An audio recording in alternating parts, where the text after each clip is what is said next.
spread of the coronavirus. Spread of a deadly new virus. How deadly is it? How fast can it spread? And how prepared are As we? experts fear, it could become It can a lead pandemic. to organ failure, pneumonia and death. There's no treatment, so prevention is a top priority. The recent outbreak of a novel coronavirus, now called COVID-19, has left many of us worried and paranoid about our own health, as well as interacting with other people and carrying out everyday tasks, such as traveling on public transport. At the time of filming this video, the number of people diagnosed with the virus worldwide is nearing 100,000, and the number of people who have died is currently over 2,000, and is set to continue rising. Fears are growing that it won't be possible to stop the global spread of coronavirus. Health experts have warned that the chances of containing it are diminishing as cases appear in more countries. This means that COVID-19 has overtaken the SARS and MERS viruses in regards to the number of people killed and also infected. This video isn't about coronavirus. This is about something much worse, something that you may have never even heard of, something that experts have predicted will kill 10 million people each year by 2050. To put that into perspective, the World Health Organization has stated that cancer killed an estimated 9.6 million people in 2018. The risk is so urgent that a recent United Nations report claimed that common diseases are becoming untreatable, and the World Health Organization has described it as one of the biggest threats to global health. The risk is antibiotic resistance, a problem that occurs when bacteria adapt, gradually causing antibiotics to become less and less effective until we are left with diseases that we are unable to treat.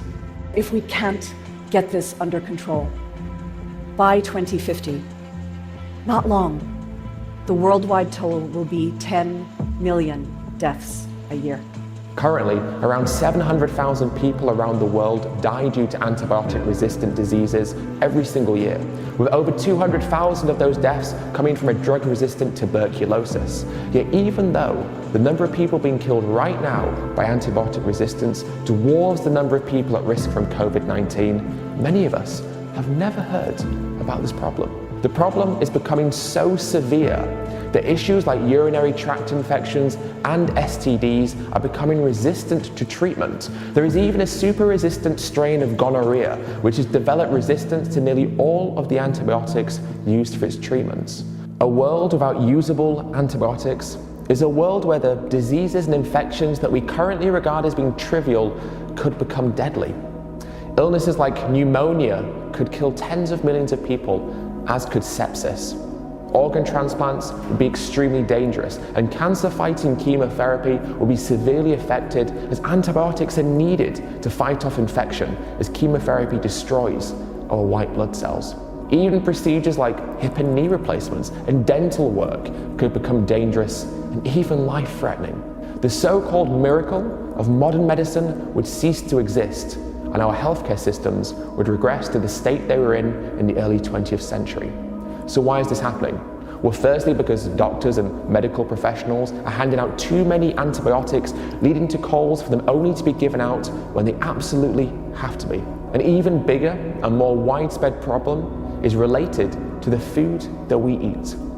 According to the FDA, in the US, 80% of all antibiotics sold are used on animal farms, and in Europe, animals consume more antibiotics than humans, meaning that the use of antibiotics in animal farming is driving the rise of resistant bacteria. Our consumption of animal products is creating one of the biggest threats to human health on our planet right now, due to the fact that we raise animals in such a horrific way that they require antibiotics to keep them alive just long enough so that we can then cut their throats or kill them in a gas chamber and then eat them. On much of the planet, most meat animals get antibiotics every day of their lives, not to cure illnesses, but to fatten them up and to protect them against the factory farm conditions they are raised in. It is such an absurd system that it is not only responsible for killing trillions of animals every year, but is leading the way in creating a global health crisis that within the next few decades could be killing more humans than cancer every year. It is also worth mentioning that the new coronavirus COVID-19 is reported as starting in an animal market where wild animals and live animals are traded as well, meaning that again, in the same way as outbreaks have been caused in the past, our exploitation of non-human animals has created the new coronavirus outbreak. Killing non-human animals is in turn killing us as well. And even if we create new antibiotics in the future, this cycle of bacteria becoming resistant will continue if we don't change.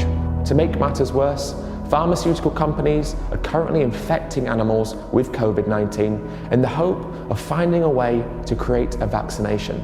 And so because of our desire to kill and eat animals, more animals now have to suffer.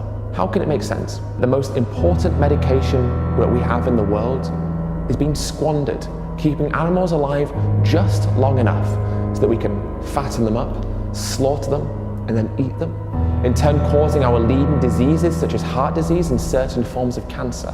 Everybody suffers when we exploit others. Is this an absurdity that we will recognize and prevent from getting worse? Or will we continue to turn a blind eye and then in the future look at our children and tell them that we're sorry, but bacon just tasted too good?